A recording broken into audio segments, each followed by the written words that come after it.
is Renee Tallent. I am the Smith-Hobson Family Collections Manager for the Museum of Ventura County.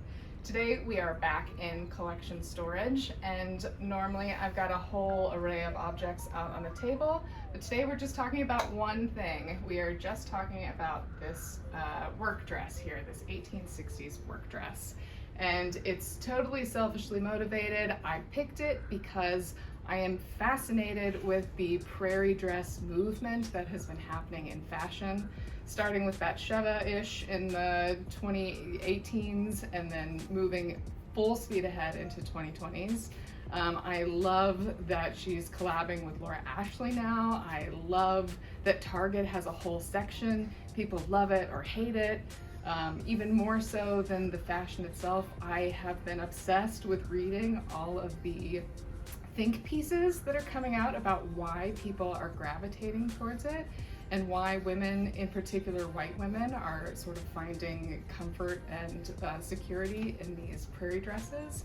And I thought it would be fun to compare that to the life of someone who actually wore one of these work dresses. So this is a dress that we've had in our collection since the 1950s. It came to the museum through the granddaughter of the person who made and wore it, and we didn't really know a lot about her.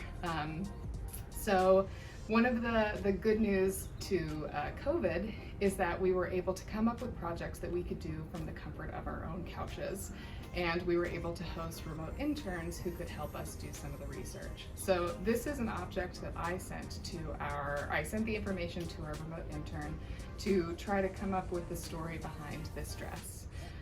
We knew that it was 1860s, we knew the name of the woman who wore it, and that was pretty much it. So my challenge to her was to try to find whatever makes this dress interesting and whatever makes it come alive for people who would be reading about the story. So if you have started doing genealogy research on your own, and your family member isn't a politician or a business tycoon or something, a lot of times you're left with really dry records as the only bits of information that you can find. So it's like names and dates and places, and that's it. That's especially true if you're looking for the history of women, and exponentially true if you're looking for anyone who's a person of color. And that's what happened here. We only had census records, we only had gravestones, we had her husband's obituary but not hers. So it was taking all of these different pieces and pulling them together to create the story of her life.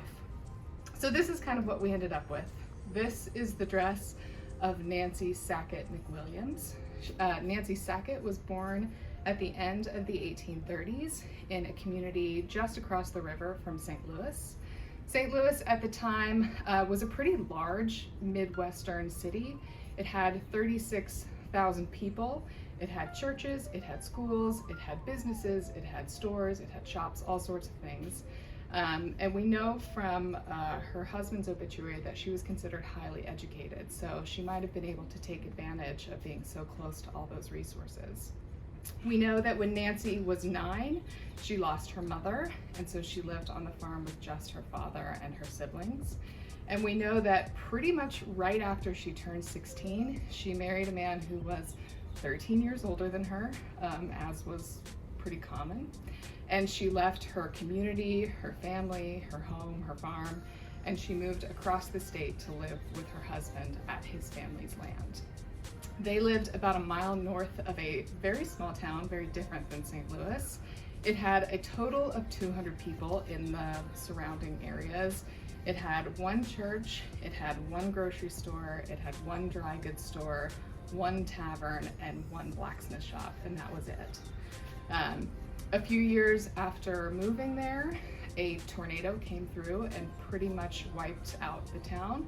It destroyed a lot of the buildings and they had to be rebuilt. It injured 50 people and it killed 14, 3 of whom were her husband's younger siblings that lived on the farm with them. So we know that they had some serious effects from the tornado, including the loss of life for these 3 children. And this is Nancy's work dress that was made a few years after that tornado came through town. So this is early 1860s.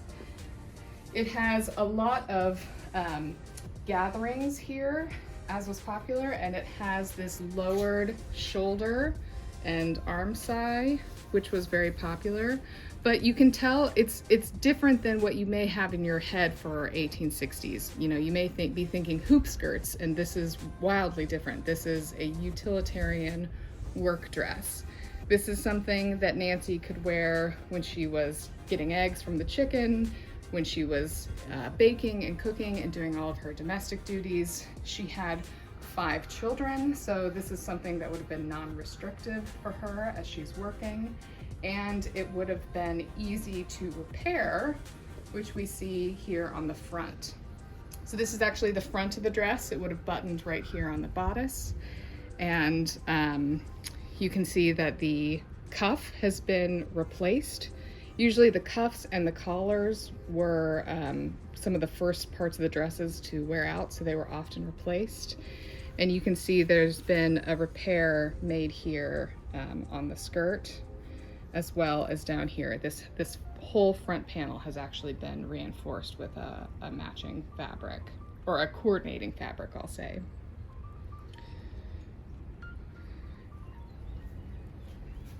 So the end of Nancy's story is that she died extremely young. She died about 6 months after having her 5th child, when she was 28 years old. So I think that the difference between the Prairie dresses that people are wearing now, and then the reality of what it was like to wear one of these dresses actually on the Prairie is fascinating. It's the reason I love museums is because the things we have in our collections are evidence of real life and real people. This is not an expensive or fancy dress, and it was loved and cared and maintained for over 150 years before it came to the museum. And it's just evidence of real life, and that's why I love it. That's why I love museum collections. If you have any questions about Nancy or about the dress, please leave them in the comments. I will try my best to answer them, though we don't know all that much about her. And I will see you guys soon on another MVC Insider. Thank you.